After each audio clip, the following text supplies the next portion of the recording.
সূরা আল ফজর। বিসমিল্লাহির রহমানির রহিম। পরম দয়াময় নিরতিশয় মেহেরবান আল্লাহর নামে। والفجر وليال عشر والشفع والوتر والليل إذا يسر هل في ذلك قسم لذي حجر। শপথ ফজরের, 10 রাত্রির, জোড় ও বেজোড়ের, এবং শপথ রাত্রির যখন উহার অবসান ঘটিতে থাকে, এই সবের মধ্যে কোনো বুদ্ধিমান ব্যক্তির জন্য কোনো শপথ আছে কি? ألم تر كيف فعل ربك بعاد إرم ذات العماد التي لم يخلق مثلها في البلاد।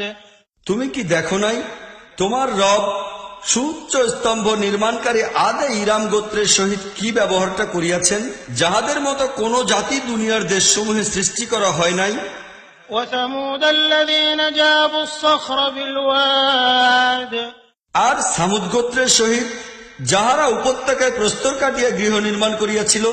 وفرعون ذي الأوتاد الذين طغوا في البلاد فأكثروا فيها الفساد। সেই সঙ্গে লৌহ শলাকাধারী ফিরাউনের সঙ্গে এই লোকেরা দুনিয়ার বিভিন্ন দেশে বিদ্রোহ ও সীমালঙ্ঘন করিয়াছিল এবং সেই সব স্থানে অনেক বিপর্যয় সৃষ্টি করিয়াছিল। فصب عليهم ربك سوط عذاب। পরিশেষে তোমার রব তাহাদের উপর আযাবের চাবুক বর্ষণ করিলেন। إن ربك لبالمرصاد। বস্তুত তোমার রব ঘাটিতে প্রতীক্ষমান হইয়া আছেন। فأما الإنسان إذا ما ابتلاه ربه فأكرمه ونعمه فيقول ربي أكرمن।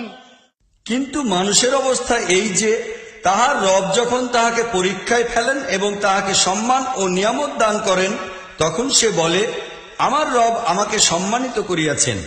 وأما إذا ما ابتلاه فقدر عليه رزقه فيقول ربي أهانن। আর যখন তিনি তাহাকে পরীক্ষামূলক বিপদের সম্মুখীন করেন এবং তাহার রিজিক তাহার জন্য সংকীর্ণ করিয়া দেন, তখন সে বলে, আমার রব আমাকে লাঞ্ছিত অপমানিত করিয়াছেন। كلا بل لا تكرمون اليتيم। কখনো নয়, বরং তোমরা ইয়াতীমের সহিত সম্মানজনক ব্যবহার করো না। ولا تحاضون على طعام المسكين। এবং গরিব মিসকিনকে খাবার খাওয়ানোর জন্য পরস্পরকে উৎসাহিত করো না। وتأكلون التراث أكلا لما وتحبون المال حبا جما। তোমরা মিরাসের সব মাল সম্যকভাবে খাইয়া ফেলো, ধন সম্পদের মায়ায় তোমরা খুব বেশি কাতর।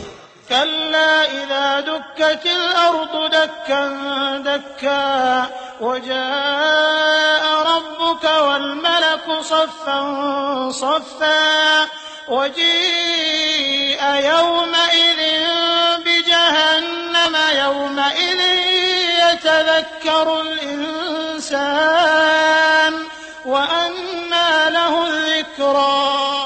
কখনো নয়, পৃথিবী যখন ক্রমাগত কুটিয়া কুটিয়া বালুকাময় বানাইয়া দেওয়া হইবে এবং তোমার রব আত্মপ্রকাশ করিবেন এমত অবস্থায় যে ফেরেশতারা সারিবদ্ধভাবে দণ্ডায়মান হইবে ও জাহান্নামকে সেই দিন সর্বসমক্ষে উপস্থিত করা হইবে, সেই দিন মানুষ চেতনা লাভ করিবে, কিন্তু তখন তাহার বোধশক্তি জাগ্রত হওয়ায় কি লাভ হইবে? يقول يا ليتني قدمت لحياتي। সে বলিবে, হায়, আমি যদি এই জীবনের জন্য অগ্রিম কিছু ব্যবস্থা গ্রহণ করিতাম। فيومئذ لا يعذب عذابه أحد ولا يوثق وثاقه أحد। অতঃপর সেই দিন আল্লাহ যে আযাব দিবেন তেমন আযাব দিবার আর কেহই নাই, এবং আল্লাহ যেমন বাঁধিবেন তেমন বাঁধিবারও কেহই নাই। يا أيتها النفس المطمئنة ارجعي إلى ربك راضية مرضية। অপরদিকে বলা হইবে, হে প্রশান্ত আত্মা, তোমার রবের দিকে চলো, এইরূপ অবস্থায় যে তুমি তোমার ভালো পরিণতির জন্য সন্তুষ্ট এবং তোমার রবের নিকট প্রিয়পাত্র। فادخلي في عبادي وادخلي جنتي। আমার নেক বান্দাদের মধ্যে শামিল হও এবং